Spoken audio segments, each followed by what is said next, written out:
আসসালামু আলাইকুম। ব্যাংকার সিলেকশন গাইডের কেরিয়ার লাইভ প্রোগ্রামে আপনাদের সবাইকে স্বাগতম।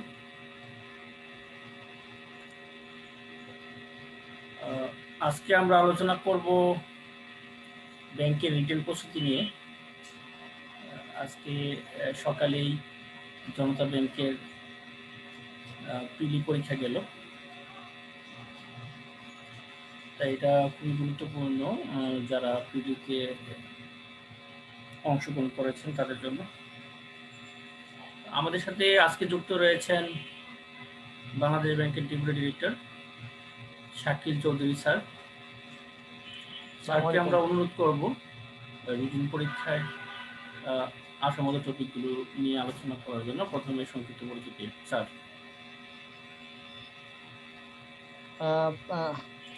আমি একটু শুনতে পাইনি, একটু একটু যদি আবার একটু বলেন আর কি। স্যার বাংলাদেশ ব্যাংকে জি, বাংলাদেশ ব্যাংকে স্যার আজকে তো জনতা ব্যাংকের পরীক্ষা গেল। স্যার আজকে তো জনতা ব্যাংকের পরীক্ষা গেল। জি, তা আমরা চেষ্টা করতেছি আজকে যাতে আপনি ইয়া নিয়ে রিটেন প্রস্তুতি নিয়ে, ব্যাংকের রিটেন প্রস্তুতিটা নিয়ে জি, জি, জি। আলোচনা করেন।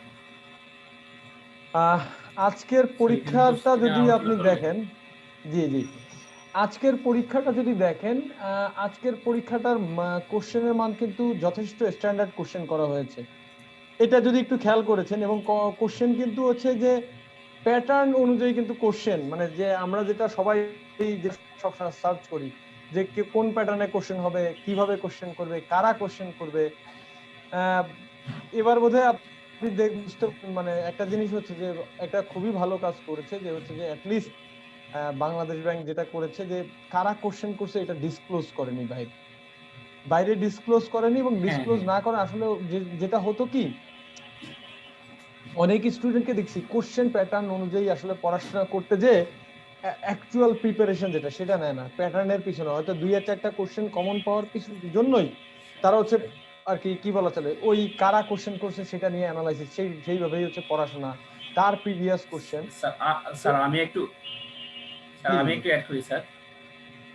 স্যার ওই যে ওই জিনিসটা যেটা বললেন স্যার, যে কারা কোশ্চেন করবে ওই জিনিসটা জানার পর ওই ফ্যাকাল্টি পড়াশুনো শুরু করে, মানে তাদের সংক্ষিপ্ত চিন্তাধারা মাথার মধ্যে যে শর্টকাট আমার প্রিলি পার শর্টকাট। হতে হবে, এরকম ধরনের একটা মন মানসিকতা হ্যাঁ সবারই হয়ে গেছে স্যার। হ্যাঁ, এই এই যে বলুন এই স্যার। যে যারা প্রিলি যে শর্টকাটের, এই যে জানার পরে প্রিলি শর্টকাট যখন যারা করে, আপনার প্রিলিতে যদি প্রিভিয়াস কোশ্চেন অ্যানালাইসিস করে যদি 80% কমন পেয়েও যদি প্রিলি পাস করে, এই ব্যক্তিগুলো যারা হচ্ছে এই যে শর্টকাট মারতে যাওয়ার জন্য এইভাবে প্রিপারেশন নিচ্ছে, তারা কিন্তু রিটেনটা পাস করে না। তো আপনার বেসমেন্ট কিন্তু হচ্ছে আসলে ওই প্রিলি থেকেই শুরু করতে হবে। অনেকেই যেটা হয় যে প্রিলিটা পার হই, তারপরে রিটেন নিয়ে চিন্তা ভাবনা করবে, মানে প্রিপারেশনের ক্ষেত্রে এরকম হয়। তো যাই হোক, আজকের যে কোশ্চেনটা হলো, কোশ্চেনটা যথেষ্ট স্ট্যান্ডার্ড মনে হয়েছে আমার কাছে। এবং মানে কি বলা চলে, ম্যাথমেটিক্যাল পোর্শন যেটা এবং ইংলিশ পোর্শন আমার কাছে খুব ভালো লাগছে যে এই কোশ্চেন গুলো। আমি যেটা সাজেস্ট করব সবার ক্ষেত্রে, যে হচ্ছে আপনারা ম্যাথস এবং ইংলিশে আসলে বেসিকটা স্ট্রং করতে হবে। কারণ যেহেতু আজকে আজকে যে বিষয়টা নিয়ে আলোচনা করব আমি, সেটা হচ্ছে যে রিটেন পোর্শন নিয়ে আলোচনা। তো রিটেন পোর্শন আগে আমাকে প্রিলির আলোচনা আসতে, কারণ প্রিলির ক্ষেত্রে জাস্ট কি থাকে, প্রিলির ক্ষেত্রে ম্যাথস থাকে, ইংলিশ থাকে, অ্যানালিটিক্যাল আইকিউ টাইপের কিছু জিনিস থাকে, খুব কম, সেটা ম্যাথ পোর্শনে দেখা যায়, কম্পিউটার, জেনারেল নলেজ আর বাংলা। তো ম্যাক্সিমাম ক্ষেত্রে যখন দেখা যায় স্টুডেন্টদের কথা, স্টুডেন্টদের যারা প্রিপারেশন নিচ্ছে তাদেরকে যখন দেখা যায়, তারা হচ্ছে যে দেখি যে খুঁজে যে বাংলা থেকে পড়বো, জেনারেল নলেজ থেকে পড়বো, কম্পিউটার থেকে পড়বো। এবং স্টুডেন্ট যারা হচ্ছে প্রিপারেশন না, তারা অধিকাংশ সময় ব্যয় করে এই জিনিসগুলোতে। কিন্তু স্টুডেন্টদের, কারণ ওই সাবজেক্ট গুলো তাদের পরিচিত বা ওইগুলো কঠিন না, ম্যাথস যেমন একটু কঠিন লাগে, ইংলিশ যেমন একটু কঠিন লাগে, আসলে ওই রকম কঠিন লাগে না, এই কারণে পড়ে। ইভেন আর কি আমার ঘরের এক্সাম্পলে দিই, আমার সহধর্মীকে সব সময় বলি, সহধর্মিনীকে, যে তুমি হচ্ছে যদি পড়ো, তুমি হচ্ছে যে ম্যাথ ইংলিশে ফোকাস করো। কিন্তু আসলে পড়ে না, যদি কখনো পড়তে বসে দেখি জেনারেল নলেজ না হলে বাংলা, কিন্তু সে ব্যাংকে পরীক্ষা দিবে। ব্যাপারটা হচ্ছে এরকম। আসলে আহ, এটা হচ্ছে বাস্তব অভিজ্ঞতা, মানে আর কি। অনেকে আমার কথা শুনলে ঘরের লোক একটু কম শোনে। তো যে ব্যাপারটা হচ্ছে, এখানে মজার যে বিষয়টা, যে আসলে ওই সাবজেক্ট গুলো কেন পড়ে, কারণ ম্যাথ ইংলিশ একটু কঠিন লাগে, একটু প্রথম যখন ধাক্কায় যায় একটু কঠিন লাগে, তখন ওইগুলো পড়তে সহজ মনে হয়, মানুষ কিন্তু ওইটা দিয়ে পড়ে। তখন এই পড়াটাকে আমি খারাপ বলছি না, কিন্তু দেখা যায় যে তার তো আসলে মূল টার্গেট তো চাকরি পাওয়া। তাহলে তাকে রিটেন পাস করতে হবে এবং ইসে পাস করতে হবে, ভাইভাতে পাস করতে হবে। ভাইবার যেমন তেমন, রিটেনটা পাস করাটাই বেশি গুরুত্বপূর্ণ, কারণ রিটেনে যারা পাস করে একসময় চাকরি পেয়ে যায়, 1-2 বছর হাতে সময় থাকলে। তো রিটেন পাস করতে হলে আসলে প্রথম বেসিক থেকে তার ফোকাস থাকবে ম্যাথস আর ইংলিশ, অন্তত ব্যাংক জবের ক্ষেত্রে। আমি বলবো না বিসিএস, বিসিএস এর ক্ষেত্রে আপনাদের সবকিছুই পড়তে হবে, কিন্তু ব্যাংক জব গুলোর ক্ষেত্রে আপনাকে, whether it is private bank or public bank, আপনার ফোকাস থাকতে হবে ম্যাথস আর ইংলিশ। এখন কোশ্চেন প্যাটার্ন সম্পর্কে আপনারা সবাই অবগত, কোশ্চেন প্যাটার্ন সম্পর্কে অবগত। সবার ভিতরে একটা কাজ করে, যে একটা জিনিস কাজ করে, যে কঠিন রিটেন ম্যাথের আসলে আহ, অনেকেই দেখা যাচ্ছে যে অনেক বড় কোশ্চেন্স থাকে, অনেক কোশ্চেন্স থাকে। আহ, মাঝখানে একটা পরীক্ষা ছিল, অনেক বেশি কোশ্চেন্স দিয়েছিল, দেখা গেল যে 2 ঘন্টায় আসলে যদি প্রকৃতপক্ষে লেখে তাহলে টাইম পাওয়া যায় না। এরকম টাইম ম্যানেজমেন্ট ইস্যু, এবং রিটেনের রাইটিংস এর যে অফ পোর্শন গুলো আছে, ফোকাস রাইটিং, তারপরে কি বলা চলে, প্যাসেজ, প্যারাগ্রাফ, লেটার, অনেকগুলো ফোকাস রাইটিং এবং ম্যাথস। তো আমি যেটা বলবো, যদি রাইটিংস এর প্রিপারেশনটা ভালোভাবে নিতে চান, তাহলে you need to have a reading habit. আপনার খুব ভালো একটা রিডিং হ্যাবিট থাকতে হবে। আপনি অ্যাটলিস্ট নিয়মিত পত্র পত্রিকাগুলোর সম্পাদকীয়গুলো দেখবেন। ব্যবসা বাণিজ্য যেটা আছে, বাণিজ্য, ইন্টারন্যাশনাল বাণিজ্য, এই বিষয়টা একটু জাস্ট রিডিং করা, প্রতিদিন একটু রিডিং করা।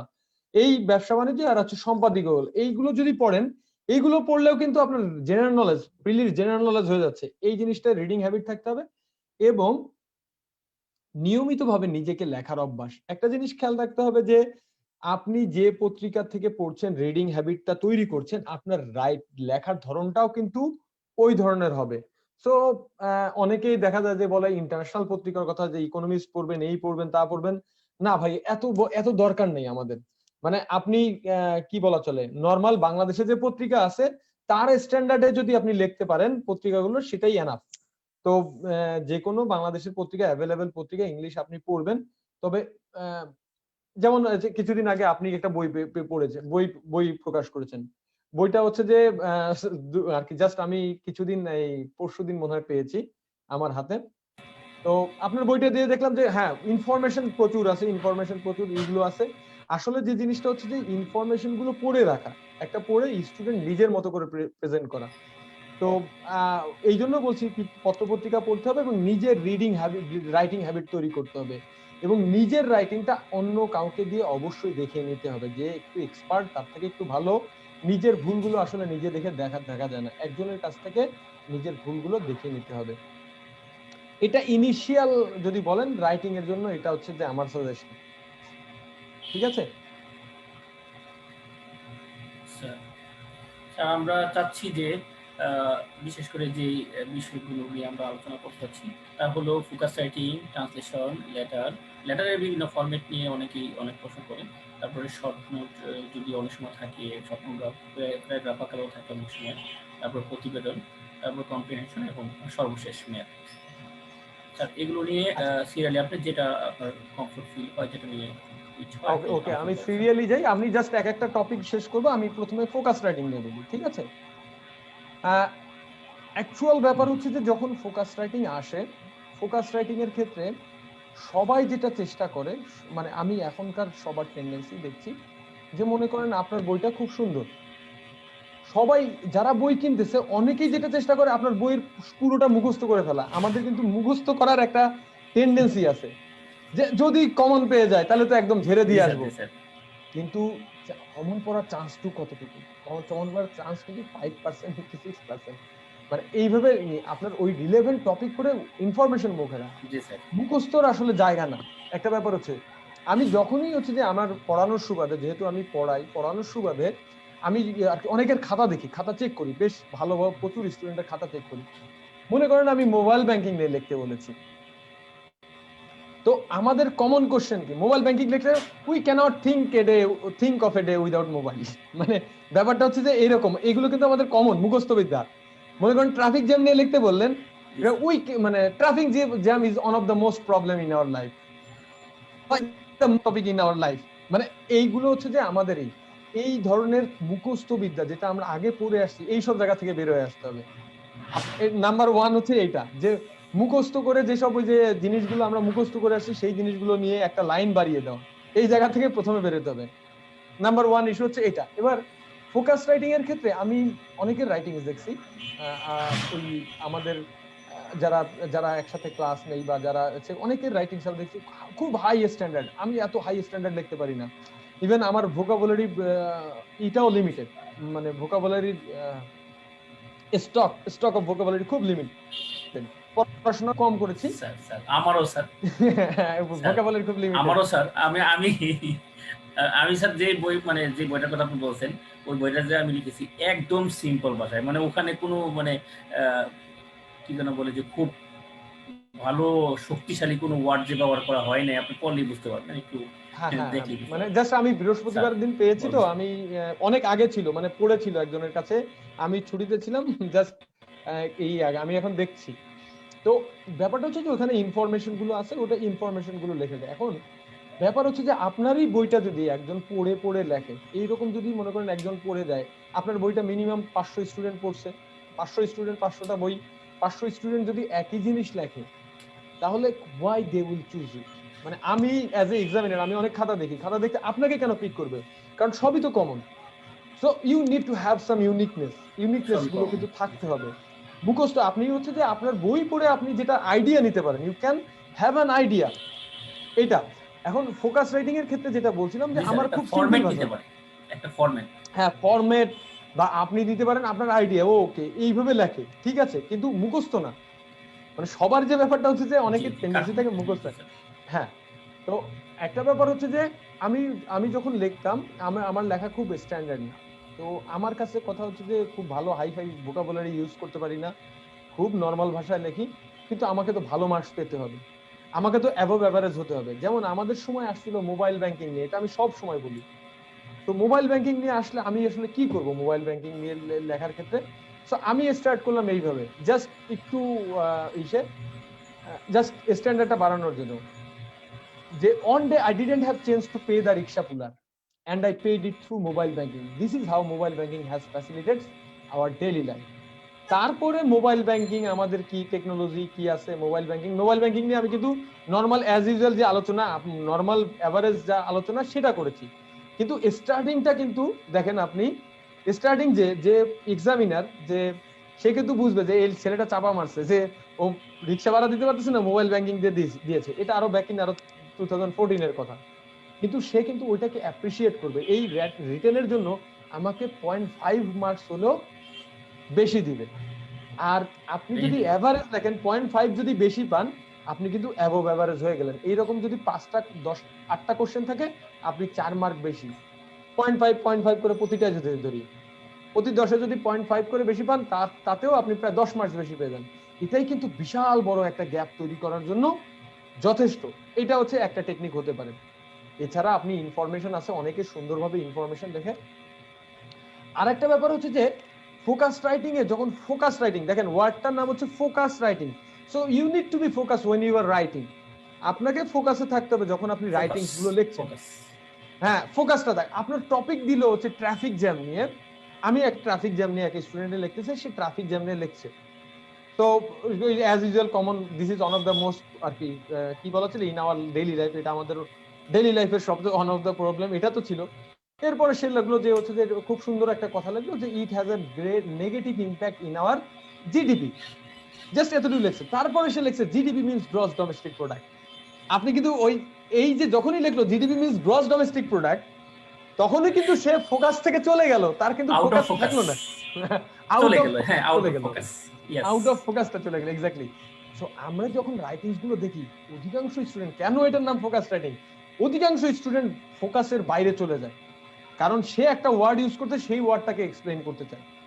ঠিক আছে, এটা হচ্ছে একটা ব্যাপার। আবার ফোকাস রাইটিং এর ক্ষেত্রে একটা দেখা যাচ্ছে যে আমরা খুব জাজমেন্টাল ডিসিশন দিই। জাজমেন্টাল ডিসিশন মানে আমাদের ডেইলি লাইফে ফেসবুক ইউজ করলে দেখবেন যে পিপুল আর সো জাজমেন্টাল। আজকে আপনার সম্পর্কে একজন মনে করেন আমি একটা নেগেটিভ পোস্ট দিলাম, দূর ওনার সাথে খারাপ ব্যবহার হয়েছে, দেখবেন যে আপনার একজন ওইটা যাচাই বাছাই না করে জাজমেন্টাল আর কি কিছু কমেন্টস করে দিবে। এটা কিন্তু মানে আমাদের নর্মাল টেন্ডেন্সি। এবং এই জাজমেন্টাল জিনিসগুলোর কিন্তু আপনি যখন রাইটিংস লেখে এই জাজমেন্টাল জিনিসগুলো কিন্তু প্রকাশ পায় রাইটিংসে। It sounds funny but it's true. আপনারা একটু মিলাই দেখবেন, দেখা যাচ্ছে যে স্টুডেন্ট পলিটিক্স নিয়ে লিখতে বললো, সো সেখানে বলে student politics is hampering hour education. এটা কিন্তু একটা জাজমেন্টাল হ্যাম্পারিং। আপনি হ্যাম্পারিং বলার আগে আপনি প্লট তৈরি করেন যে হ্যাম্পারিং কেন, কারণ হচ্ছে কি আমাদের এডুকেশন সিস্টেমে হচ্ছে আমাদের সেশন জ্যাম ক্রিয়েট করতেছে, এই করতেছে, সন্ত্রাসী হচ্ছে, তারপরে বলবেন ধরেন এই প্রেক্ষিতে আমি বলতে পারি। কিন্তু রাইটিংস এর ক্ষেত্রে দেখা যায় কি যে স্টুডেন্ট হঠাৎ করে যে we shouldn't go for it, we shouldn't do that, negative word approach word use করে যে কোনো টপিক নিয়ে, কিন্তু তার প্লটটা আগে তৈরি করেন যে কেন সে নেগেটিভ বলতেছে। আমার কথাটা কি বুঝতে পারছেন? জি জি এটা জি স্যার। তো যখন রাইটিংস লিখতেছে, এখন আমি যখন দেখি যে একজন একটা রাইটিংস লিখতেছে, রাইটিংস এর ক্ষেত্রে ওই জিনিসটা পাই না যে হচ্ছে একটা জিনিস ডিসিশন দিচ্ছে, একটা জাজমেন্টাল একটা সেন্টেন্স ইউজ করতেছে, কিন্তু জাজমেন্টার পিছনে তার কারণটা কি। তারপরে আরেকটা ইস্যু হচ্ছে যে প্রপার গ্রামার না জানা। এটা হচ্ছে যে আরেকটা আর কি প্রবলেম আমি ফোকাস রাইটিং এ পাই, প্রপার গ্রামারটা না জানা। প্রপার গ্রামারটা না জানা মানে কি রকম, দেখেন আমরা কিন্তু মানে কি বলা চলে ক্লাস 6 থেকে ইন্টারমিডিয়েট পর্যন্ত মানে এইচএসসি পর্যন্ত আমরা কিন্তু ভয়েস শিখে আসছি, ভয়েস চেঞ্জ শিখে আসছি। কিন্তু আমি যখন হচ্ছে কি স্টুডেন্টদের জিজ্ঞেস করি যে আপনি কেন এই ভয়েস চেঞ্জ করছেন, আপনি তো জীবনেও বলেন না ভাত আমার দ্বারা খাওয়া হয়, তখন স্টুডেন্ট আসলে করতে পারে না, আমাদেরকে হচ্ছে আমাকে রিপ্লাই দিতে পারে না যে আসলে আমি ভয়েস চেঞ্জ কেন শিখছি, পাস করার জন্য শিখছি। কিন্তু তখন আমি তাদেরকে বলি যে আসলে ভয়েস চেঞ্জ তো এই কারণে না, ভয়েস চেঞ্জ মানুষের জন্য ভাষা, ভাষার জন্য মানুষ না। তাহলে আমি এটা শিখছি, অবশ্যই প্রয়োজন আছে, আমরা এতদিন ধরে শিখছি, কিন্তু আমাদের আসলে কেউ ইউজ শিখানে।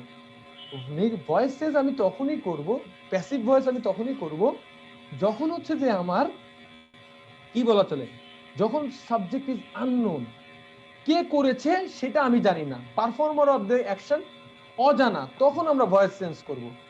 যেমন আমি বললাম যে সাগর রুনি খুন হয়েছে, এখন সাগর রুনিকে কে খুন করছে, এক একজনের দোষ দিচ্ছে মানে আমাদের আমাদের দেশের রাজনৈতিক পার্সপেক্টিভে, তো আমরা কিন্তু জানি না। সো দেখেন Sagar Runi has been murdered, that is the appropriate use because we don't know who have done it. Ilias Ali গুমান, Ilias Ali has been abducted, হ্যাঁ কে করছে, বাই সামন, এই যে বাই সামন কে করেছে আমরা জানি না। আবার ইউজটা হচ্ছে যে কে করেছে এটা আমরা জানি, সেক্ষেত্রে আমরা প্যাসিভ ভয়েস ইউজ করবো, বা যেখানে কে করেছে এটা ইম্পর্টেন্ট না, কি করা হয়েছে এটা ইম্পর্টেন্ট। যেমন একজন বললো যে হচ্ছে কি বলা চলে যে বিএসসি গ্রুপ থেকে একটা ভিডিও লাইভ হচ্ছে, একটা ব্যাংক প্রিপারেশনের উপরে ভিডিও লাইভ হচ্ছে, এটা হচ্ছে প্যাসিভ সেন্সে। আমি বা আপনি করছে এটা কিন্তু ইম্পর্টেন্ট না, ইম্পর্টেন্টটা কি যে কি করা হচ্ছে, ব্যাংক জবের উপরে একটা সেমিনার লাইভ করা হচ্ছে। সো এই জিনিসটা দেখা গেছে যে স্টুডেন্ট যখন ইউজ করে বা কোনো অর্গানাইজেশন যখন কাজ করে সেটা প্যাসিভ সেন্সে করা ভালো। যে যে মনে করেন অনেক রাস্তাঘাট তৈরি করেছে, যে আমরা বললাম contractor has made many roads and highways, এটা না বলে তো কন্ট্রাক্টর করছে এটা তো আমার দরকার নাই, many roads and highways have been constructed. So proper use, grammar use না জানাটাও আমাদের ফোকাস রাইটিং এর না পারার অন্য কারণ। এছাড়া অনেক ধরনের কারণ আছে আসলে শর্ট মোমেন্টে। তবে ফোকাস রাইটিং এর ক্ষেত্রে আমি সবাইকে যেটা বলবো যে রিসেন্ট জিনিসগুলো আর কি স্টাডি করা, মানে এবং নিজে নিজে একটু লিখে কাউকে দিয়ে দেখিয়ে নেওয়া যে আমার রাইটিংসটা কেমন হচ্ছে, একটু দেখে দিবেন, একটু চেক করে দিবেন, একজনের কাছে চেক করে নেওয়া।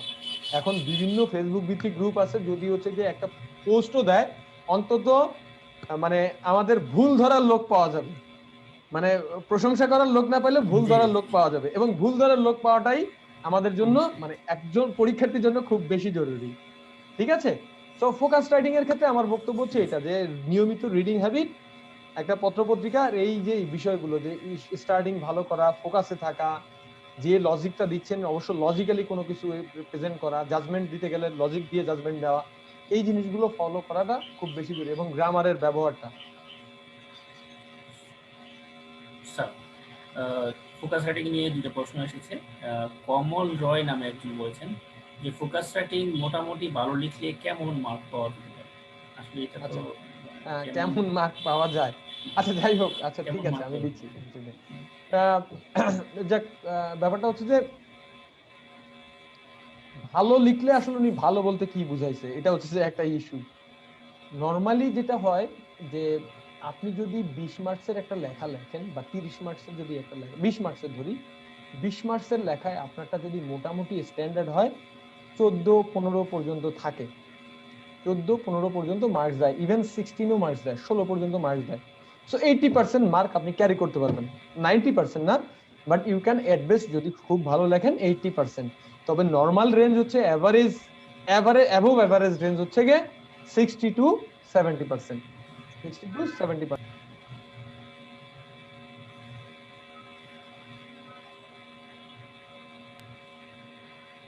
স্যার আপনি হ্যাঁ জি স্যার এখন বলেন স্যার।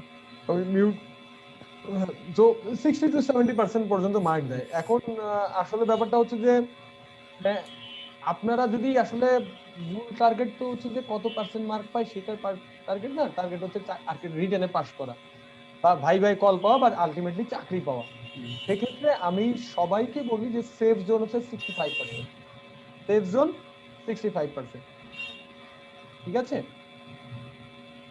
মানে 65% পেলে আপনি লোক হচ্ছে নিশ্চিত থাকতে পারেন, যতই হার্ড আর কি কঠিন হোক আর সহজ হোক, 65% ইজ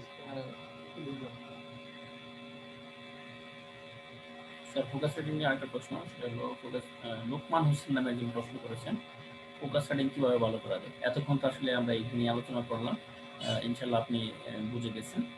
আমরা স্যার পরবর্তী টপিকে চলে যাই স্যার, ট্রান্সলেশন বা অন্য কোনো কিছু। ট্রান্সলেশন। ওকে, আসলে ট্রান্সলেশন নিয়ে সবারই সমস্যা, বুঝছেন? এখন তো আর কি শর্ট মোমেন্টে আসলে ট্রান্সলেশন কিভাবে করে, আমি একটা ট্রান্সলেশনের একটা টেকনিক ফলো করি। আর মজার বিষয় হচ্ছে যে ট্রান্সলেশনের ক্ষেত্রে ট্রান্সলেশন গুলো প্যাসেজ ট্রান্সলেশন হতে পারে বা ওয়ার্ড সেন্টেন্স ট্রান্সলেশন হতে পারে। সবাই যেটা করে, ট্রান্সলেশন আসলে দুই ভাগে হয়, একটা হচ্ছে ভাব বাচ্চে, আর একটা হচ্ছে যে আক্ষরিক অর্থে। ভাব বাচ্চা বলতে বলছি যে একটা হচ্ছে ভাবার্থ আর হচ্ছে আক্ষরিক অর্থ, আমি যে সরি, মানে দুই ভাবে আসলে ট্রান্সলেশন করা যায়, আক্ষরিক অর্থ ভাবার্থ। কিন্তু পরীক্ষার হলে যে দেখা গেছে যে অধিকাংশ স্টুডেন্ট দে ট্রাইড, তারা আক্ষরিক টু দা থিওরিটিক্যাল, মানে আক্ষরিক অর্থে সবসময় ট্রাই করে।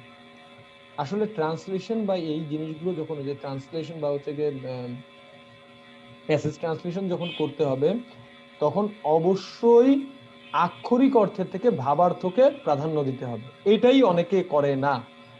আক্ষরিক অর্থে দেখা যাচ্ছে যে আমাদের ইসে বলা আছে যে আমাদের এই বাংলাদেশ ব্যাংকে এসেছিল, প্রাচীন কালে অর্থশাস্ত্রবিদগণ ধার করিয়া ঘি খাইবার পরামর্শ দিতেন, বাংলাদেশ ব্যাংকে এরকম আসছিল। এখন প্রাচীন কালে অর্থশাস্ত্রবিদগণ ধার করিয়া ঘি খাইতে পরামর্শ দিয়েছে, আসলে ঘি খাইতে বলে কি সেই হচ্ছে কি গাওয়া গরুর ঘি, নাকি হচ্ছে কি কোন ঘির কথা বলছে? আসলে ঘি বলতে বুঝাইছে এটা কি? ধার করে ঘি খাওয়া। এখন বলেন যে হচ্ছে কি আপনার পান্তা ভাতে ঘি, পান্তা ভাতে ঘি বলতে কি আসলে ঘি বুঝাইছে, পান্তা ভাতই বুঝাইছে নাকি? আমাদেরকে জিনিসগুলো হচ্ছে যে এরকম। এটা তো একটা ধার, প্রবাদ, হ্যাঁ হ্যাঁ মানে ধার করে ঘি খাইতে এটা একটা বলছে। প্রবাদ। হ্যাঁ হ্যাঁ, মানে একটা জিনিস ভালো কেন, ধার করে আপনাকে ঘি খাইতে বলছে। ঘি মানে কি? ঘিটা কি একটা একটা মানে ফুডের ক্ষেত্রে এটা ঘি ধরনের তিন ধরনের ফুড। এটা কি হচ্ছে গিয়ে খুব আর কি কি বলা চলে, নেসেসারি ফুড নাকি বিলাসবহুল ফুড? যদি আপনি ঘির কথা বলেন, মানে ঘিটা তো হচ্ছে কি একটা বিলাসবহুল ফুড, তাই না? হ্যাঁ, আসলে এখানে ঘি খাওয়া বলতে আসলে ঘি খাওয়া জি বুঝায় না, জি এটা এক ধরনের নেসেসারি না। Luxurious life, luxurious life lead করার কথা বলছে। তো প্রাচীন কালে অর্থশাস্ত্রবিদগণ ধার করিয়া ঘি খাইবার পরামর্শ দিতেন। এখানে ঘি খাওয়া মানে কিন্তু ঘি খাওয়া না, ঘি খাওয়া মানে লাক্সারিয়াস লাইফ। মানে এটার ট্রান্সলেশন হবে, in ancient time economy suggested to lead a luxurious life by taking loan. শেষ। কিন্তু এই যে লাক্সারিয়াস লাইফ, এই যে ভাবার্থটা, অনেকে হচ্ছে গিয়ে ঘি খাওয়া মানে হচ্ছে ইটিং ঘি। এখন যে ইটিং ঘি লিখবে আর যে লিখবে হচ্ছে গিয়ে ইসের লাইফ, মানে লিডিং লাক্সারিয়াস লাইফ, দুইটার ভিতরে তো পার্থক্য আছে যে দেখবে। তো আমি যেটা বলবো, এটা জাস্ট আমি একটা এক্সাম্পল দিলাম যে আপনাদের যারা ট্রান্সলেশন করেন, ট্রান্সলেশনের ক্ষেত্রে ডোন্ট লুক ফর দা আক্ষরিক অর্থ, আপনি ভাবার্থ দিকে নজর দিবেন। আমি আমি তাই দিয়েছি প্যাসেজ ট্রান্সলেশনের ক্ষেত্রে আলহামদুলিল্লাহ চান্স তো পাইছি, তাই না? আমি ভাবার্থর দিকে নজর দিয়েছি, আমি ভাবার্থর দিকে নজর দিয়েছি, কারণ আমি আক্ষরিক অর্থ পারতাম না, ভোকাবুলারি খুব কম, বলেছি তো ভোকাবুলারি খুব কম, ওয়ার্ড টু ওয়ার্ড মিনিং, অনেক ওয়ার্ডের মিনিং জানতাম না। সো ওই কথাটার মানে যেটা সেই স্যার অনুযায়ী আমি একটু অ্যাড করি স্যার আপনার সাথে। মানে পরীক্ষার হলে যদি ভাবার মানে আক্ষরিক অর্থ চলেও আসে, হ্যাঁ আক্ষরিক অর্থ আসুক, আসার পরেও একটু ঘুরিয়ে পেঁচে লিখে আসা, মানে ভাবটাকে প্রকাশ করে দিয়ে আসা, এটা হলো আসল বিষয় আমি যেটা মনে করি আর কি। ট্রান্সলেশন করতে গেলে পরীক্ষার হলে অনেক সময় দেখা গেছে আক্ষরিক অর্থ চলে আসে আসুক, চলে আসার পরে আমরা চেষ্টা করব যে একটু ঘুরিয়ে লেখা, যাতে মানে সরাসরি ওয়ার্ড টু ওয়ার্ড না হয়। স্যার বলেন স্যার। মানে ব্যাপারটা হচ্ছে যে আক্ষরিক অর্থ যখন চলে আসছে তখন তো চলেই আসছে, তখন হচ্ছে গিয়ে পরীক্ষার হলে দেখা যাচ্ছে যে চলে আসছে, তারপরেও জিনিসটা ভাবার্থ ব্যাপার বিষয়টা মাথায় রাখতে হবে, অবশ্যই ভাবার্থ বিষয়টা মাথায় রাখতে হবে। আমি এটা হচ্ছে খুবই গুরুত্বপূর্ণ। আপনি একটা ভালো কথা বলেছেন, আক্ষরিক অর্থ চলে আসলেও সেটাতে যদি ভাবার্থ থাকে, এটা আর কি উই শুড গো ফর ইট, এটা হচ্ছে একটা। তারপরে ট্রান্সলেশনের ক্ষেত্রে যে জিনিসটা হচ্ছে মাথায় হবে, অনেকেই কিছু স্ট্রাকচার আছে, আমি যে স্ট্রাকচারটা ফলো করি সেটা হচ্ছে আপনি পারেন আর না পারেন, প্রথমে সাবজেক্ট এবং ভার্বকে আইডেন্টিফাই করেন। এক একটা ট্রান্সলেশন কিন্তু 4 থেকে 5 মার্কস থাকে, ছোট একটা ট্রান্সলেশনে কিন্তু 4 থেকে 5 মার্কস থাকে। তো যখনই আপনি একটা ট্রান্সলেশন বলবে, যারা ট্রান্সলেশন পরীক্ষার্থী অ্যাটলিস্ট সাবজেক্ট এবং ভার্বটা আইডেন্টিফাই করে সাবজেক্ট ভার্বটা লিখবেন। এরপরে যা পারেন যতটুকু পারেন ততটুকু করবেন। ব্যাপার হচ্ছে আপনার সাবজেক্ট ভার্বটা যদি ঠিক থাকে, at least you will get some marks. 0.5 হলো 4 এর ভিতরে 0.5 হলো পাবেন, যদি আপনার ওইটা থাকে যে সাবজেক্ট এবং ভার্ব থাকে। কারণ উইদাউট সাবজেক্ট এন্ড ভার্ব ইংলিশে কোনো সেন্টেন্স হয় না, ইংলিশে কোনো সেন্টেন্স আপনার নাই যে সাবজেক্ট এবং ভার্ব ছাড়া হতে পারে। তো আপনার অবশ্যই অবশ্যই অবশ্যই সাবজেক্ট এবং ভার্বটা রাখতে হবে, রাখলে আপনি কিছু অন্তত মার্কস পাবেন। এরপরে যতটুকু পারেন যতটুকু মিললো এই হলো। আর একটা ব্যাপার হচ্ছে যে অনেক সময় আমি এটা করেছি একবার, কোন জায়গার পরীক্ষায় ঠিক মনে নাই, যে আসলে ইংলিশ ওয়ার্ডটা আবার তো আনতে পারছি না, তো ইংলিশ ওয়ার্ডটা ইংলিশ বাংলা মানে ইংলিশ ওয়ার্ডে মনে করেন হচ্ছে যে কি বলা চলে যে বড়, এখন বড়র ইংলিশ জানি না, তো হচ্ছে অনেক কষ্ট করে পারি না, তখন ওই বড়টাকে বড়ই লিখে দিয়েছে, বিও আরো, মানে এরকম করে রেখে দিয়ে আসছি। এটা আমি ফলো করছি, কারণ এট দ্যাট মোমেন্ট আমি জানি নাই, কোনো ভাবার্থ আসে নাই, করে দিয়ে আসছি। অ্যাটলিস্ট রাইটিংস এর ক্ষেত্রে আপনার হচ্ছে কিছু লিখে দিয়ে আসতে হবে। এক্ষেত্রে হচ্ছে যে আমি আপনাকে বলেছিলাম কি না জানি না, যে রাইটিংস এর ক্ষেত্রে আপনাকে অ্যাটলিস্ট মানে যদি কিছু নাও পারেন, আগের ইসে বলেছি কিনা, যদি কিছু নাও পারেন কিছু না কিছু লিখে দিয়ে আসতে হবে। ওই যে আমাদেরকে একজন জিজ্ঞাসা করেছিল যে ওই মানে একটা সেমিনারে বলেছিল যে ভাই রাইটিংস আসছে, ওই যে বিসিএস এ আসছিল, কি যেন বলে, দেশের প্রথম মহিলা বিচারপতি কি সুলতানা যেন নাম, ওনার নামটা আমি, সুলতানা আছেন শেষে, এমুক সুলতানার জীবনী লেখেন, জাস্ট 2 দিন আগে হয়েছে, পরীক্ষার হলে যে দেখে জীবনী আসছে। এখন তার সম্পর্কে তো তারা জানে না, কেউ ছেড়ে দিয়ে আসছে। আমি বললাম ছেড়ে দিয়ে আসছেন কেন, at least you need to write something, কি লিখবো? তো যখন বলছে কি লিখবো, তখন আমি হচ্ছে আপনি শারমিন আলা সুলতানা যেহেতু মুসলিম নেন, বলতে পারতেন শারমিন আলা সুলতানা বাংলাদেশের একটি মুসলিম পরিবারে, সম্ভ্রান্ত পরিবারে জন্মগ্রহণ। ছোটবেলা থেকে তিনি অত্যন্ত মেধাবী ছিলেন, মেয়ে মানুষ, অনেক স্ট্রাগল করে বড় হয়েছে, এটা তো বলতে হবে। সে হচ্ছে ছোটবেলা থেকে তিনি অনেক প্রতিকূলতার ভিতর থেকে তিনি হচ্ছে পড়াশোনা করেছেন। তিনি এসএসসি ম্যাট্রিকের সাথে ইন্টারমিডিয়েট পাশ করে আইন বিদ্যায় পড়াশোনা করছেন, তা নাহলে তো বিচারপতি হওয়ার কথা না, ঠিক আছে?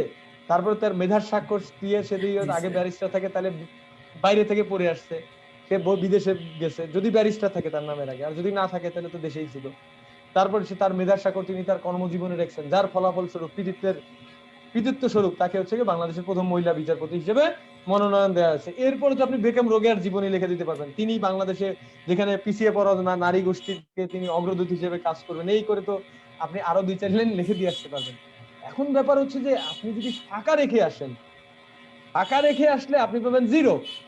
আর আপনি যদি এতটুকু লেখেন, হয়তো এক্সামিনার হাসবে, হাসার পরেও তো আপনাকে কি আপনার কষ্টের জন্য 0.5 মার্কস দিবে না? 0.5 তো দিবে, 5-এ 0.5 দিলে এই 5টাই তো ডিভিশনটা ক্যারি করে। একটা জিনিস কি, আমি সব সময় সেমিনার গুলোতে এই কথাটা বলি যে দেশের বিশ্বের প্রথম দৌড়বিদকে এক বাক্যে আপনিও বলে দিতে পারবেন, উসাইন বোল্ট। কিন্তু সেকেন্ড কে বলতে গেলে দেখেন যে আপনি হচ্ছে 100 জনের ভিতর কি 1 লাখ জনের ভিতর 2-3 জন বলতে পারবে হয়তো। কারণটা কি? কিন্তু এদের ভিতরে ডিফারেন্সটা কতটুকু থাকে? এদের ভিতরে ডিফারেন্সটা থাকে হয়তো মিলি সেকেন্ডের। এখন দেখেন মিলি সেকেন্ডের ডিফারেন্সটা কত বড় ডিফারেন্স ক্যারি করছে। তো আপনি ওই 0.5 কে গুরুত্ব দেন, দূর এখানে তো মার্কস পাবো না, ওই 0.5টা এরকম ছোট 0.5ই আসলে এইরকম বিশাল ব্যবধান উসাইন বোল্ট আর অন্যান্যদের সাথে যে ব্যবধানটা ক্রিয়েট করছে সেটা। যারা চান্স পায় নাই, আর আমরা যারা চান্স পাইছি, আমাদের ভিতরে কিন্তু ডিফারেন্স খুব বেশি না। আমাদের ভিতরে বড় যে গ্যাপ আছে তা তো কিন্তু না। আমাদের ভিতরে হয়তো 2-3 মার্কসের গ্যাপ। এই 2-3 মার্কসের গ্যাপ গুলোর জন্যই আসলে কাজ করতে হবে। তো ট্রান্সলেশনের ক্ষেত্রে আপনাদের আমার কাছে কথা হচ্ছে যে ভাবার্থটা প্রাধান্য দেওয়াটা বেশি আর কি জরুরি। ওকে,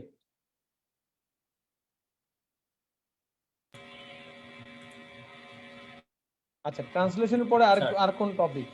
জি, স্যার এখন লেটার ফরম্যাট গুলো নিয়ে যদি আপনি কিছু বলতে চান। আচ্ছা আচ্ছা লেটার আহ, ফরম্যাট দিয়ে আসলে পত্র স্পেসিফিক্যালি দরখাস্ত এগুলো। লেটার ফরম্যাট নিয়ে তেমন কিছু বলার নাই।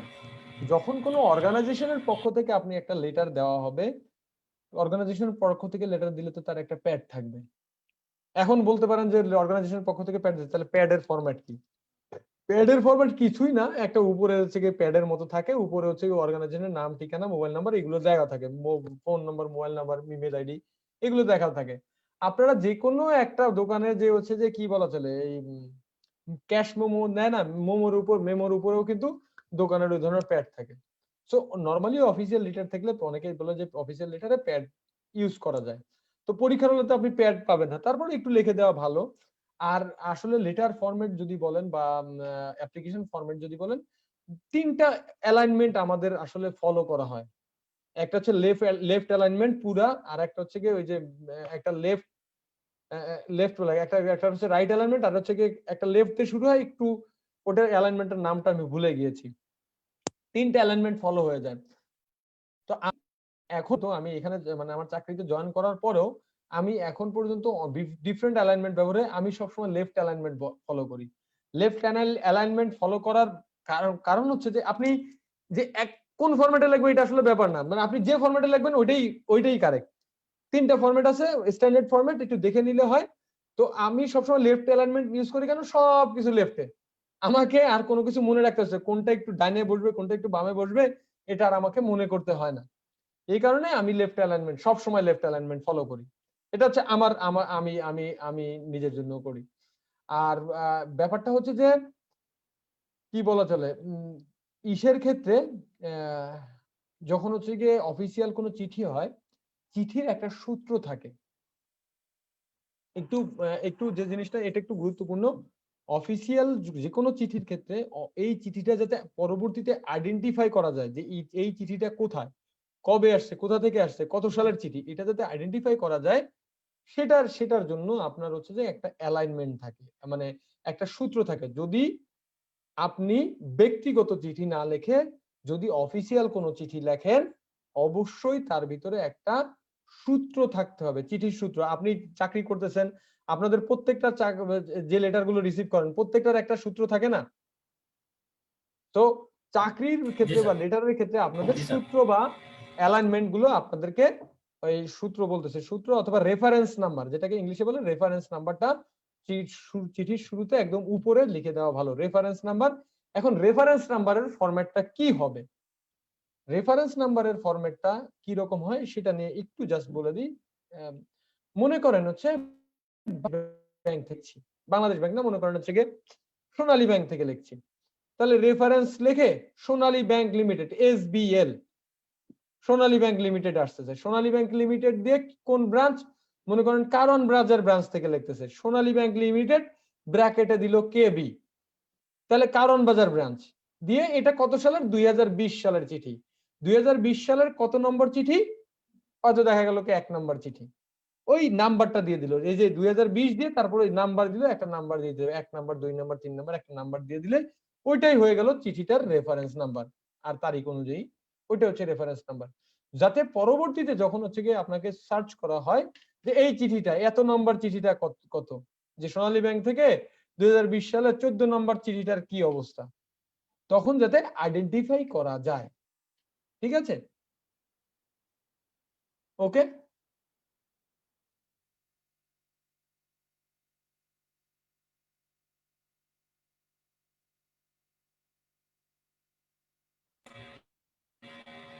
স্যার আমরা এখন তাহলে শর্ট নোট বা প্যারাগ্রাফ অনেক সময় থাকে, শর্ট নোট আছে কিংবা প্যারাগ্রাফ আছে, ফোকাস রাইটিং এর পরিবর্তে আসতে পারে বাংলা কিংবা ইংরেজিতে, এটা নিয়ে যদি কিছু বলতে স্যার।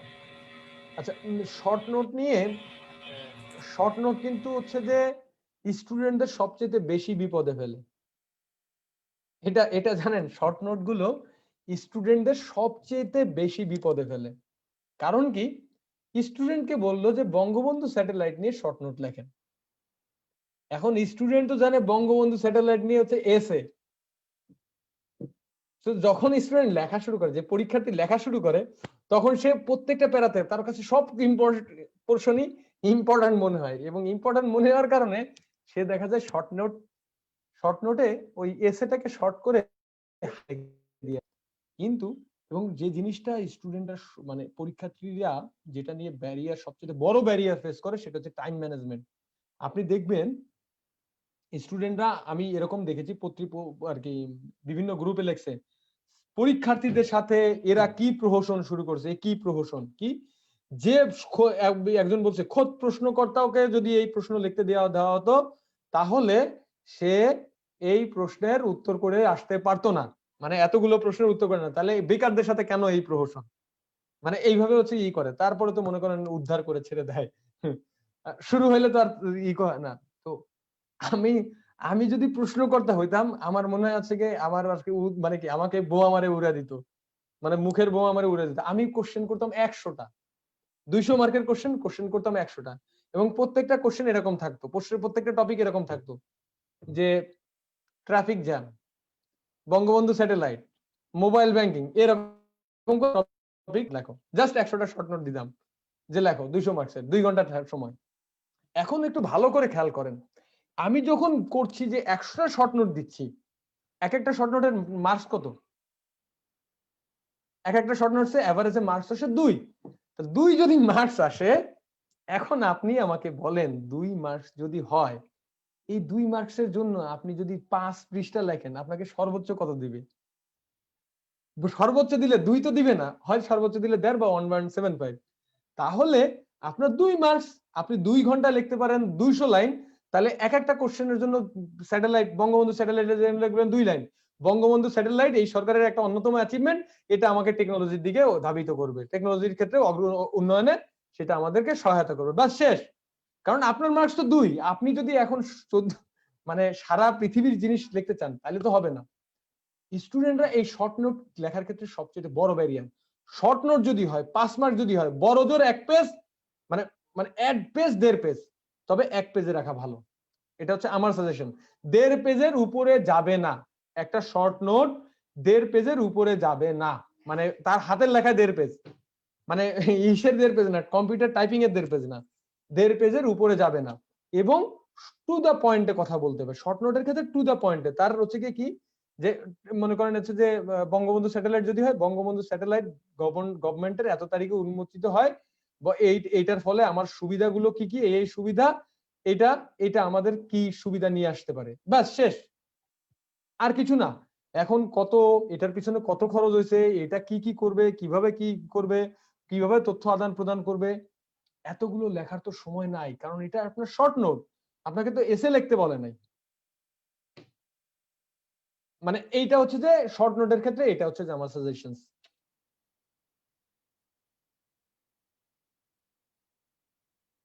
স্যার এখন আমরা আপনার কাছে শুনবো প্রতিবেদন। অনেক সময় প্রতিবেদন আসে পরীক্ষায়, প্রতিবেদন নিয়ে যদি কিছু বলতেন স্যার। আচ্ছা, নাম্বার ওয়ান হচ্ছে যে প্রতিবেদন যখন আসে তখন হচ্ছে কি অনেক স্টুডেন্টের মাথা নষ্ট হয়ে যায়, দেখে স্টুডেন্টের মাথা নষ্ট হয়ে যায়। কারণ প্রতিবেদনের ইংলিশ হচ্ছে রিপোর্ট, এবং আসলে রিপোর্ট রাইটিং বলে। এখন আপনি যদি ভার্সিটির ক্ষেত্রে আমরা যে রিপোর্ট গুলো রাইটিং করছি, প্রথমে হচ্ছে কি টাইটেল ফ্লাই, আমি দেখেছি আমি দেখেছি স্টুডেন্টরা মানে পরীক্ষার্থীরা এইভাবে করেছে, টাইটেল ফ্লাই দিয়েছে, টাইটেল ফ্লাইয়ের পরে এক্সিকিউটিভ সামারি, সূচিপত্র।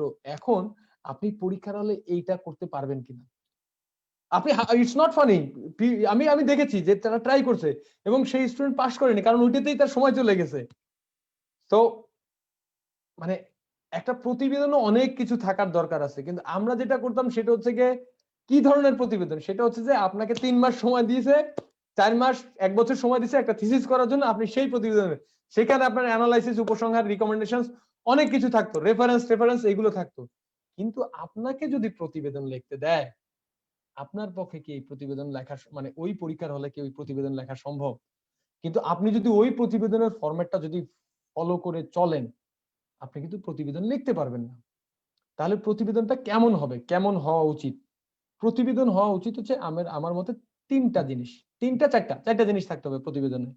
প্রতিবেদনের 4টা প্যারা নিয়ে আমি, এটা আমার কাছে হচ্ছে যে এটা আমার ধারণা, বা আমরা যখন রিপোর্ট লিখি, আমি হচ্ছে রিপোর্টিং এর ক্ষেত্রে, অফিসিয়াল রিপোর্টিং এর ক্ষেত্রে আসলে দেখতে চাই কি, এই যে একটা জিনিস বলি, আসলে আমরা বাংলাদেশ ব্যাংকে যখন জয়েন করছি, আমাদের কাছে যত চিঠি আসুক, অধিকাংশ চিঠি দেখা যায় প্রাইভেট ব্যাংক থেকে আসে বা বিভিন্ন জায়গা থেকে যখন আসে, সব চিঠি বাংলায় আসে। ঠিক আছে, বাংলায় আসে বলছি, সব চিঠি আসে ইংলিশে।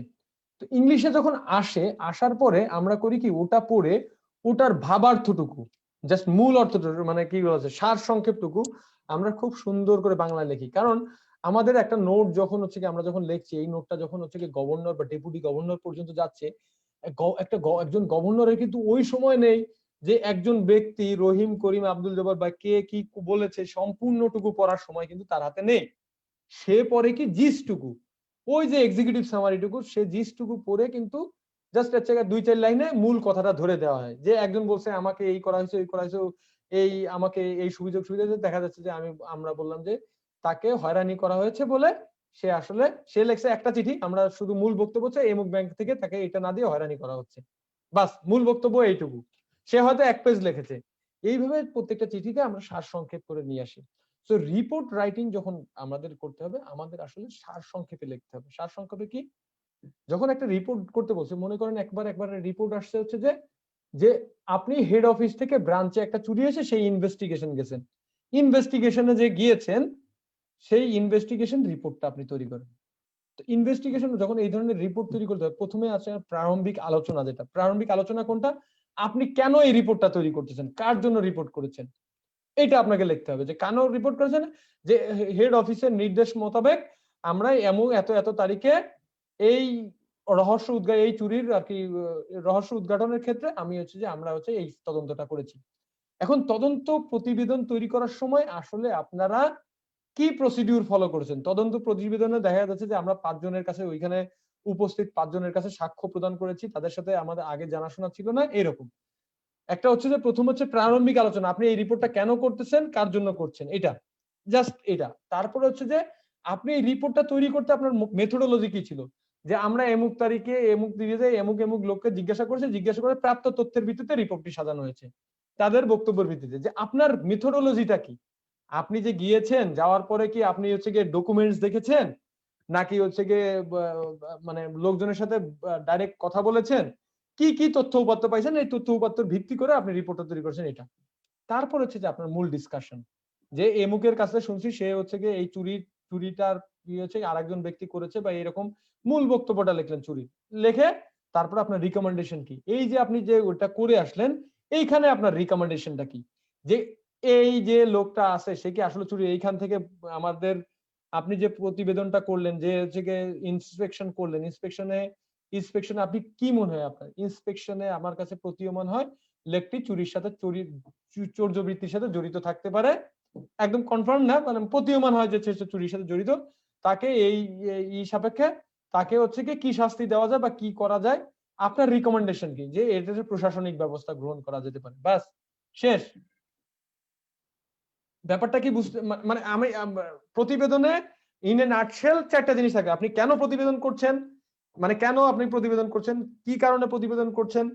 2 নম্বর হচ্ছে যে আপনার মেথোডোলজিটা কি, কেন প্রতিবেদনটা কিভাবে তৈরি করছেন আপনি, রিপোর্টের মূল বক্তব্যটা কি, এটা লিখবেন।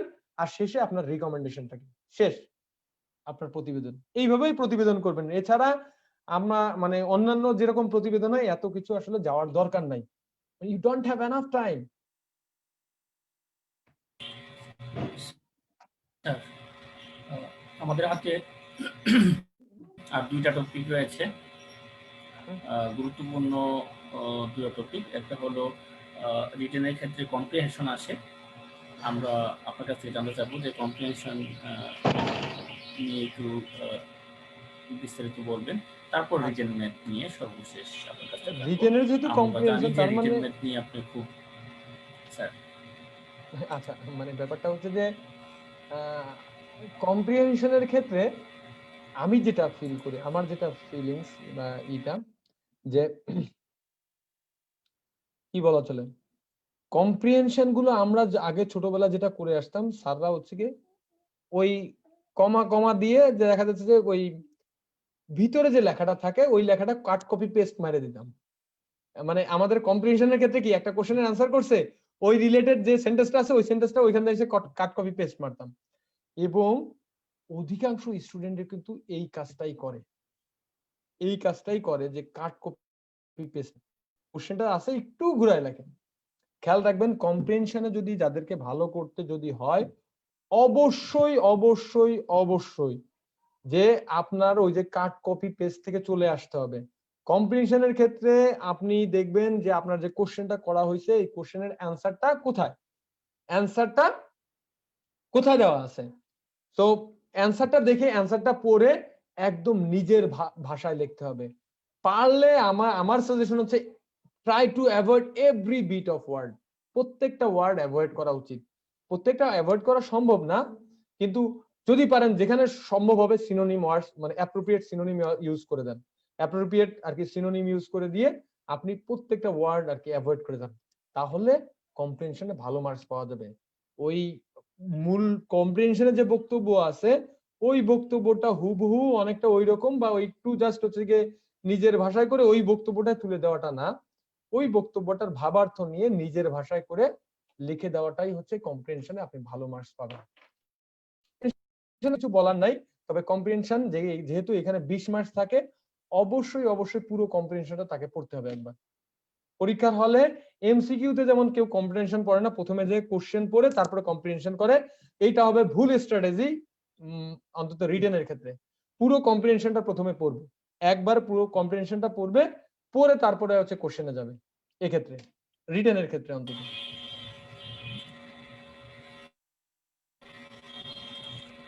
স্যার, এখন আমরা রিটেন ম্যাথ নিয়ে কথা বলবো সর্বশেষ। খুবই গুরুত্বপূর্ণ পার্ট। স্যার, এটা নিয়ে আপনি কাজও করেন, আমি জানি যে আপনি ম্যাথ নিয়ে কাজ করেন এবং অনেক মানে স্টুডেন্টদেরকে আপনি পড়ান। আচ্ছা আশা করি আপনি এটা খুব ভালোভাবে বলবেন। আচ্ছা, স্যার। আমি আসলে কি পড়ানোর ক্ষেত্রে আমাদের কাছে কি বেশ কিছু আব্বু আব্বু ডিস্টার্ব করেন আব্বু, তাহলে কিন্তু থাকতে পারবো না। দেখো ওই যে ছাত্রটা দুষ্ট করবে।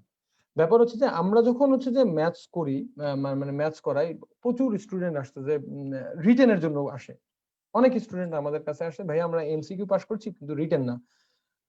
তো রিটেনের ক্ষেত্রে যখন বলে যে আপনি আমার এত দরকার, রিটেন ম্যাথে আমার সমস্যা। তো যখন ওনারা বলে যে রিটেন ম্যাথের সমস্যা, তো আমি বললাম কি প্রিলিমিনারি, তাহলে আপনি প্রিলিমিনারি কোর্স করেন, প্রিলিমিনারি যে ম্যাথ আছে এগুলো করেন। না না না না, প্রিলিমিনারি আমি পাস করি, আমার সমস্যা রিটেন ম্যাথে। তখন আমি তাদেরকে বলি যে মানে আমার আমার নিজস্ব ভাবনা আছে যে আপনার যদি প্রিলিমিনারি ম্যাথের সমস্যা না থাকে, ম্যাথের সমস্যা হওয়ার কথা না। নাম্বার 1 ইস্যু দেখা যায় কি, এই স্টুডেন্ট যাদেরকে রিটেন ম্যাথের সমস্যা, এনারা যখন প্রিপারেশন নিয়েছে, কিভাবে, এনারা প্রিপারেশন নিয়েছে এরকম যে কি বলা চলে, প্রিপারেশন নিয়েছে হচ্ছে এরকম যে প্রিলির ম্যাথটা বেশি করে পড়ছে, প্রিলির ম্যাথটা মোটামুটি হচ্ছে, প্রিলির ম্যাথটা বলছি ওই অন্যান্য সাবজেক্ট যারা আছে, যে অন্যান্য সাবজেক্ট বলতে হচ্ছে এই বাংলা, তারপরে হচ্ছে জেনারেল নলেজ, কম্পিউটার, এগুলো বেশি বেশি বেশি বেশি করে পড়ে কোনো মতে প্রিলি পাস করছে। যখন আপনার যে ঝামেলা হচ্ছে তখন রিটেন পাচ্ছে, রিটেন ম্যাথ পাচ্ছে না, তখন বলতেছে যে আমার রিটেন ম্যাথের সমস্যা। আসলে যাদের সমস্যা তাদের কিন্তু প্রিলি ম্যাথের সমস্যা, মানে ম্যাথেই সমস্যা, রিটেন ম্যাথ আর প্রিলি ম্যাথে না। এটা হচ্ছে 1 নম্বর কথা। আর 2 নম্বর ইস্যু হচ্ছে যে রিটেন ম্যাথের ক্ষেত্রে সবার একটা কোশ্চেন থাকে, ভাইয়া কিভাবে লিখতে হবে, যে কিভাবে আমাদেরকে লিখতে হবে আর কি জিনিসগুলো। তো এটা লেখার ক্ষেত্রে আমাদের সাজেশন, আমার ক্ষেত্রে কথা হচ্ছে যে আমি পরীক্ষার হলে, যে আমিও যখন হচ্ছে গিয়ে লিখেছিলাম মানে পরীক্ষার হলে, তখন কিন্তু আমি একটা কনফিউজ ছিলাম যে আসলে কিভাবে লিখতে হবে, কি লিখতে হবে। তো যাই হোক, যে আমি লিখে দিয়ে আসলাম যেটা যেটা আমার কাছে মনে হয়েছে যে এটা এটা লেখা দরকার, যেহেতু রিটেন ম্যাথ একটু ডিটেলস লেখা, তো একটু ডিটেলস লিখে দিয়ে আসছি, মার্কস কিন্তু পেয়েছি, চান্স কিন্তু পেয়েছি। তো ব্যাপারটা হচ্ছে যে রিটেন ম্যাথের ক্ষেত্রে সবার, অনেকেই যেটা চিন্তা করে যে রিটেন কিভাবে লিখতে হবে, এটা আসলে কিছু না, যে হচ্ছে যে দেখা যাচ্ছে 5% অফ 10, সো আপনাদেরকে ওই যে লিখে দিতে হবে যে দা 5% অফ 10 ইকুয়াল টু, জাস্ট যে জিনিসটা আছে যেটা করতেছে সেটা একটু লিখে দেওয়া। আর এখন যে জিনিসটা আছে যে ম্যাথের ক্ষেত্রে, যেটা আমি আজকের পরীক্ষা দেখলাম বা রিটেন ম্যাথে আছে, বেশ ডিফিকাল্ট লেভেলের ম্যাথস গুলো আসতেছে। সো ডিফিকাল্ট লেভেলের ম্যাথে যদি ভালো করতে হয় একটা স্টুডেন্টকে, অবশ্যই বেসিক বিল্ড আপ করতে হবে। মানে এই কথাটা আমি সব জায়গায় বলি, বেসিক বিল্ড আপ করতে হবে। এবং আমাদের সবার মাথায়, সবার মুখে মুখে আসলে এই থাকে যে বেসিক বিল্ড আপ করতে হবে, কিন্তু এই বেসিকটা কি এইটা কিন্তু অনেকেই ক্লিয়ার না, মানে বেসিকটা কি অনেকেই বুঝতে পারে না যে বেসিক আসলে কি। তো আমি আসলে এই বেসিকটা নিয়ে কথা বলবো। আমি যখন হচ্ছে স্টুডেন্টদের মিক্সচারের ম্যাথ করাই, দেখা যাচ্ছে একটা স্টুডেন্টের দিলাম যে 100 লিটার বা পানির ভিতরে 5% সল্ট, 200 লিটার পানির ভিতরে 12.5% সল্ট, যদি নতুন করে মিশাই ফেলি তাহলে কত পার্সেন্ট সল্ট হবে। আমি জাস্ট এইভাবে স্টুডেন্টদেরকে প্রথমে সলিউশনটা দিই। যখনই স্টুডেন্ট দেখতেছে এটা মিক্সচার, স্টুডেন্ট প্রথমেই সারেন্ডার, যে ভাইয়া এই মিক্সচারের অঙ্ক পারি না। তো আমি বললাম, আমি তখন বলি যে না আপনি পারবেন, অবশ্যই আপনি পারবেন। আচ্ছা অঙ্কটা মুছে ফেলি, অঙ্কটা মুছে ফেলি। আমি বললাম কি আপনারা কি এভারেজ পারেন? তো সাথে সাথে মানে এখন পর্যন্ত একটা স্টুডেন্ট পাইনি যে বলে নাই যে ভাই আমি এভারেজ বা গড় পারি না। গড় কিরকম, সে গড় পারে, যে সবারটা যোগ করে। এখন আমি বললাম যে 2 জনের গড় 20 বছর আর 3 জনের গড় 30 বছর, তাহলে এই 5 জনের গড় কত? তখন ওরা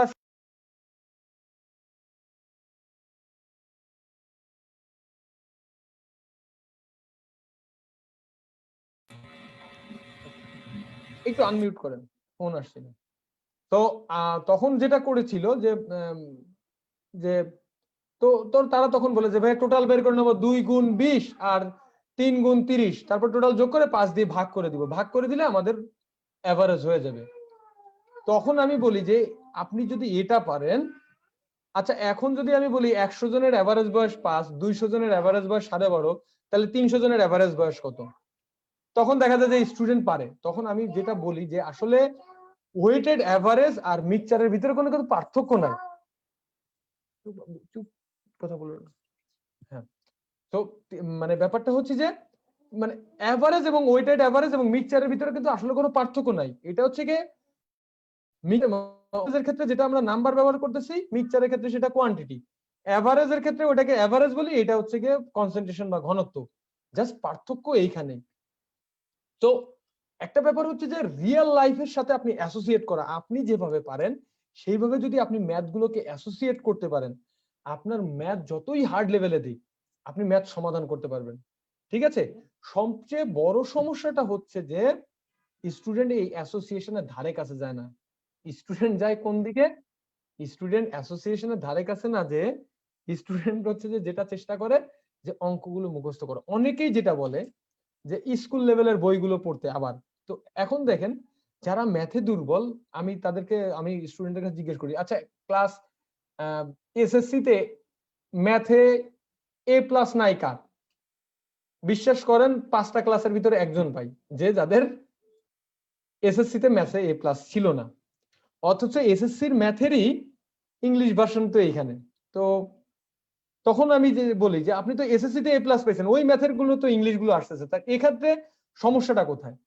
তো যখন হচ্ছে কি অনেকে সাজেশন করে যে আগের এই ম্যাথ গুলো করেন বা এই ক্লাস 9-10, তখন আমি বলি যে এই 9-10 এর ম্যাথ গুলো আসলে করে লাভ হবে না, কারণ এই ম্যাথ গুলো কিন্তু ওই স্টুডেন্ট স্কুল লেভেলে করে আসছে। এবং ব্যাপারটা হচ্ছে কি একটা অঙ্ক কিন্তু একবার করে নাই, একটা অঙ্ক মিনিমাম কয়বার করেছি আমরা বলেন তো কাবিল ভাই? একটা অঙ্ক আমরা মিনিমাম কয়বার করেছি? একটা অঙ্ক অনেকবার করেছি স্যার। অনেকবার বলতে মিনিমাম তো 5 বার তো করেছি, নাকি আরো বেশি? আরো বেশি হওয়ার কথা, আরো বেশি। আরো বেশি হওয়ার কথা। হয়েছে কি এইভাবে করতে করতে আমাদের অঙ্কটাই মুখস্থ হয়ে গেছে। পরীক্ষার হলে হয়েছে কি দেখা গেল করতে করতে অ্যান্সার আসছে 2, তো হচ্ছে অ্যান্সার আসছে যখন 2, তখন দেখতেছি যে না এটার অ্যান্সার তো 1, তখন পরীক্ষার উত্তর মিলাবার জন্য 1 মাইনাস করে আমরা উত্তর মিলাই দিয়ে আসছি। মানে ফ্যাক্টটা কিন্তু এরকমই, আবার কেটে গেল উত্তর মুখস্থ হয়ে গেছে। আসলে ওই সময় আমরা অঙ্ক শিখি নাই, আমরা শিখেছি প্রসেস। আমরা এই ইসের পরপর কি প্রসেস আছে সেই প্রসেস। এখন আমাদের যারা ম্যাথ করে এদের এদের অনেকেরই টেন্ডেন্সি হচ্ছে কি করে একটা বই কিনে। এটা হচ্ছে যে আমাদের সবচেয়ে বড় একটা ব্যারিয়ার ম্যাথ করার ক্ষেত্রে। বাংলা ভাষণের বই ইংলিশ পড়ে প্রথমে বোঝে না, সে করে হচ্ছে যে বাংলা ট্রান্সলেশনটা প্রথমে পড়ে, পড়ে বুঝলো, বুঝে যখন পারে না, না পারলে আবার সলিউশন দেখে, সলিউশন দেখলে ওইখানে শেষ। ভাই একটা ম্যাথে যদি আপনাকে ভালো হইতে হয় প্রথমেই সে যে ভুলটা করছে বাংলা পড়ে, বাংলাটা পড়ার ফলে কি হচ্ছে তার, বাংলা পড়ার ফলে তার হচ্ছে যে তার যে ওই যে পরীক্ষার ম্যাথমেটিক্যাল স্কিল মানে হচ্ছে কি পরীক্ষার যে অ্যাপটিটিউড যে স্কিলটা ওটা সে দূরে চলে যাচ্ছে অ্যাপটিটিউড স্কিল থেকে। তারপরে 2 নম্বর হচ্ছে যে আপনার অ্যাপটিটিউড যে বাড়বে, আপনি যখন নিজের চেষ্টা না করছেন অন্যের উপরে, আপনার অ্যাপটিটিউড আপনার তো মেধার যে বিকাশটা সেটা কিন্তু বন্ধ হয়ে যাচ্ছে। যখন আপনি সলিউশন দেখতেছেন, অবশ্যই সলিউশন দেখবেন, সলিউশন দেখবেন কখন, solution is your last resort. আপনি পারছেন না নিজে ট্রাই করেন, না পারলে আপনি ফ্রেন্ডকে দিয়ে বলেন যে পারিস কিনা, না পারলে আপনি লাস্টে যে বইয়ের আর কি সলিউশনটা দেখেন, বইয়ের সলিউশন দেখার পরে তারপরে যেটা করতে হবে এই অঙ্কটা মিনিমাম 3 বার করতে হবে। যদি বইয়ের সলিউশন দেখে মিনিমাম 3 বার, আর একজন ব্যক্তি যদি করিয়ে দেয় তার কাছ থেকে একবার দেখতে হবে, আর নিজে যদি করে একবার করাই যথেষ্ট। বুঝতে পারছেন? তো ম্যাথের যারা দুর্বল এরা করছে কি সলিউশনটা দেখে আর নিজে ট্রাই করে না। আপনি যখন বইয়ের সলিউশন দেখবেন আপনার একটা অঙ্ক মিনিমাম 3 বার করতে হবে, তা না হলে আপনি ওই ম্যাথটা সম্পর্কে আইডিয়া আসবে না। আর যদি আরেকজনের কাছ থেকে বুঝেন তাহলে ওই ম্যাথটা একবার করবেন, আর যদি নিজে নিজে করেন একবার করাই যথেষ্ট। ঠিক আছে? এটা হচ্ছে ম্যাথের সলিউশনের ক্ষেত্রে। ম্যাথের ক্ষেত্রে প্র্যাকটিসের কোনো বিকল্প নেই, কোনো শর্টকাট নেই এবং প্র্যাকটিসের কোনো বিকল্প নেই। স্যার আপনি তো ম্যাথ নিয়ে অনেক কাজ করেন, ম্যাথে অনেকেই দুর্বল, ম্যাথ নিয়ে অনেকেই অনেক কথা বলে, তার কারণে আপনাকে অনুরোধ করব, আগেও বলছিলাম স্যার যে ম্যাথ নিয়ে আমাদের সাথে কিছু কাজ করার জন্য স্যার আপনি স্বেচ্ছায় আমাদেরকে শ্রম দিচ্ছেন, আপনাকে আমরা কোনো স্যার কিছুই আমরা সম্মানীয় কিছু দিচ্ছি না, না না না এটা এটা এটা আপনি এটা ইটস নট স্বেচ্ছায় অ্যান ইস্যু। দিচ্ছেন, তার জন্য অসংখ্য ধন্যবাদ স্যার। স্যার আমরা চাইবো স্যার আপনার কাছ থেকে সময় আপনাকে নক করবো আমরা যে ম্যাথের কিছু টেকনিক কি আপনারা হচ্ছে কি শিখিয়ে দিবেন। গুরুত্বপূর্ণ 2-3টা টপিক মানে 2টা বা 3টা টপিক আপনারা চুজ করেন, ওই 2-3টা টপিকে যারা প্রবলেম ফেস করছে তাদেরকে আমি রিয়েল লাইফের সাথে অ্যাসোসিয়েট করে যাতে তারা আর কি ওই চ্যাপ্টার গুলোতে যদি তারা ভালো করতে পারে, ওই চ্যাপ্টার গুলোতে যদি যদি তারা ভালো করতে পারে এই ব্যবস্থাটুকু আমরা করবে, আমরা চেষ্টা করব এই ব্যবস্থাটুকু করা। স্যার আমি গ্রুপে তাইলে ইয়া করবো, একটা কমেন্ট ভিত্তিক একটা পোস্ট দিয়ে নেব যে অধিকাংশ সমস্যা কোন চ্যাপ্টারে, তারপর আপনাকে আমি জানাবো। জি জি পোল করে আপনি হচ্ছে যে জানাতে পারেন, ইনশাআল্লাহ একটা দিন সময় দেব আমি, একটা 2টা 3টা দিন সময় দেব, সমস্যা নেই। স্যার অসংখ্য ধন্যবাদ স্যার। আমরা স্যার লাইভ প্রোগ্রামের শেষ পর্যায়ে চলে এসেছি স্যার। আমাদের রিটেন পরীক্ষার্থী মানে ব্যাংকের রিটেন পরীক্ষার্থী সম্পর্কে পরীক্ষার্থীদেরকে উদ্দেশ্যে আপনি কিছু যদি বলেন স্যার, সার্বিক মানে অনেক কিছু আলোচনা করলেন স্যার। অনেকেই আছে যে বলে যে পিডিএফ পড়তে থাকি, রিটেন তো হবে পরে, রিটেন নিয়ে পড়বো, মানে পরবর্তী দেখা যায় যে এক সপ্তাহ পর পরীক্ষা হয়ে যায়, ডেট দিয়ে দেয়, তখন দেখেছে ও আসলে কিছুই করতে পারে না। এখন আচ্ছা, তার জন্য এই স্যার ক্ষেত্রে সার্বিকভাবে প্রিপারেশনের রিটেন ক্ষেত্রে প্রস্তুতি ওকে। সর্বশেষ যা বলবেন স্যার আপনি। না, একটা ব্যাপার হচ্ছে যে অসংখ্য ধন্যবাদ আর কি কাবিল মাহমুদ ভাই আপনাকে এবং ব্যাংকার সিলেকশন গাইড, যেটা এর মাধ্যমে আপনি হচ্ছে যে বিভিন্ন অ্যাটলিস্ট হচ্ছে ফেসবুক লাইভের মাধ্যমে, করোনার কারণে কিন্তু ফেসবুক লাইভের মাধ্যমে একটা জিনিস হয়েছে যে আমরা অনেকের কাছে পৌঁছাতে পারছি। আমাদের আসলে আমরা যখন পড়েছি, আমি যখন পরীক্ষা দিয়েছি, আমরা কিন্তু এইভাবে গাইডলাইন পাই নাই। কিন্তু এখন কিন্তু হচ্ছে যে ইনফরমেশনের যুগ, আপনার ইনফরমেশন কিন্তু প্রচুর হাতে, মানে সবার হাতে ইনফরমেশন। মানে একটা ব্যাপার হচ্ছে আমাদের সময় কোনো গাইডলাইন পাই নাই, আর এখন কিন্তু গাইডলাইনের অভাব নাই। মানে বিভিন্ন জন, যেহেতু ফেসবুক ইনফরমেশনের যুগ, ইনফরমেশন অ্যাভেলেবেল। এখন যেটা হচ্ছে যে আমি যারা পরীক্ষার্থী তাদের বলবো যে আসলে এখন যেহেতু ইনফরমেশন যুগে, এখন আপনাকে ইনফরমেশনটা প্রপারলি ইউটিলাইজ করতে হবে। এই ইনফরমেশনটা আপনার একাধারে আপনার জন্য আশীর্বাদ আবার কার্স। আপনার ইনফরমেশন জানার কারণে আপনি বিভিন্ন জনের কাছে বিভিন্ন ইনফরমেশনের সবগুলো নিয়ে সবগুলো ফলো করতে গেলে দেখা যাবে যে কোনোটাই ফলো করতে পারবে না। সো ইনফরমেশন প্রপারলি ইউজ করতে হবে, আপনি যেগুলো আছে সেটা। তো ব্যাংকার সিলেকশন গাইড যেটা করছে সেটা অবশ্যই প্রশংসনীয়, এবং কাবিল মাহমুদ ভাই কিছুদিন আগে একটা বই বের করেছে, বইটাও আমার কাছে ইনিশিয়াল অবস্থায় হচ্ছে বেশ ভালোই লাগছে। মানে আমি আরো তো ডিটেলে যেতে পারিনি, জাস্ট কয়েকটা পেজ দেখেছি, প্রথম দিকে বেশ গুছালো মনে হয়েছে। তো আমি যে জিনিসটা বলবো, যারা প্রিপারেশন নিচ্ছেন, প্রিলি এবং রিটেন একসাথে নেবেন। প্রিলি এবং রিটেন একসাথে নিতে হবে। আপনার আলটিমেট টার্গেট প্রিলি পাস করা নয়, আপনার আলটিমেট টার্গেট চাকরি পাওয়া। চাকরি পেতে গেলে অবশ্যই প্রিলি এবং রিটেন। ভাইবা নিয়ে খুব বেশি প্রবলেম ফেস করবেন না, সমস্যা ফেস করবেন না, এটা খুব বেশি প্রবলেমেটিক হবে না। ব্যাপারটা হচ্ছে যে আপনাকে যেটা করতে হবে, প্রিলি এবং রিটেন একসাথে প্রিপারেশন নিতে হবে। অনেকে করে যে আগে, আব্বু আব্বু ডিস্টার্ব করবে না, একটু আম্মুর কাছে যাও। মানে অনেকে যেটা করে প্রিলিপারেশন, তো প্রিলি প্রিপারেশনের পরে দেখা যাচ্ছে যে তারা হচ্ছে যে প্রথমে প্রিলি করব, তারপরে যে রিটেন দেখব। এবং দেখা যায় যে এনাদের ভিতরে আবার অনেকে, এখন দেখা যাচ্ছে একটা ছেলে আজকে থেকে প্রিপারেশন শুরু করলো, এখন মনে করেন সামনে 2 মাস বা 3 মাস পরে বা 4 মাস পরে বাংলাদেশ ব্যাংকের এডি পরীক্ষা, নেক্সট সপ্তাহে জনতা ব্যাংকের পরীক্ষা। তো নেক্সট সপ্তাহে জনতা ব্যাংকের পরীক্ষা, এই স্টুডেন্টটা করে কি, সব প্রিপারেশন বাদ দিয়ে শুধু এখন জনতা ব্যাংকের জন্য হচ্ছে প্রশ্ন দেখে জনতা ব্যাংকের প্রিপারেশন নেওয়া শুরু করে। যখন একটা স্টুডেন্ট এই করতেছে, তার কিন্তু মূল যে প্রিপারেশনটা এটা তো যাচ্ছেই, সাথে সাথে আরেকটা জিনিস নষ্ট হয়ে যাচ্ছে যে ওই এক সপ্তাহের ভিতরে কিন্তু সে ওই যে ব্যাংকটার পরীক্ষা হচ্ছে সেটার জন্য প্রিপেয়ার হতে পারছে না। তো আমি যারা প্রিপারেশন নিচ্ছে তাদের ক্ষেত্রে আমি বলবো, সাজেস্ট করব যে আপনি একটা টার্ম নেন যে 6 মাস, 6 মাসের ভিতরে যদি আপনার 100টা পরীক্ষা হয়, ওই 100টা পরীক্ষার জন্য আলাদাভাবে প্রিপারেশন নেওয়ার দরকার নাই।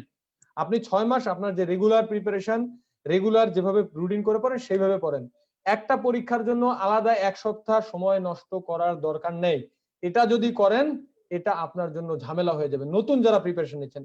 আর মনে করেন একজন 6 মাস প্রিপারেশন নিয়েছে, এখন সে বলতে পারে যে আগামী সপ্তাহে পরীক্ষা আছে, আগামী সপ্তাহের পরীক্ষার জন্য আমি একটা আলাদা প্রিপারেশন নিই। কিন্তু ম্যাক্সিমাম স্টুডেন্ট করে কি, নিজেরা প্রিপারেশন না নিয়ে প্রাথমিক পর্যায় থেকে হচ্ছে গিয়ে ভিত্তিক, মানে আগামী সামনেটা সে যেটা আসতেছে আগে এটা দেখি, এইটা যদি পাই তারপরে আরেকটা, এইভাবে তো চলতে থাকবে এবং এনারা কিন্তু সাকসেসফুল হয় না। তো সাকসেসফুল হতে গেলে যারা রিটেনে, প্রিলি এবং রিটেন একসাথে শুরু করতে হবে, এবং প্রিলি এবং রিটেনে একসাথে শুরু করার পাশাপাশি নিজের রিডিং হ্যাবিটটা বাড়াতে হবে।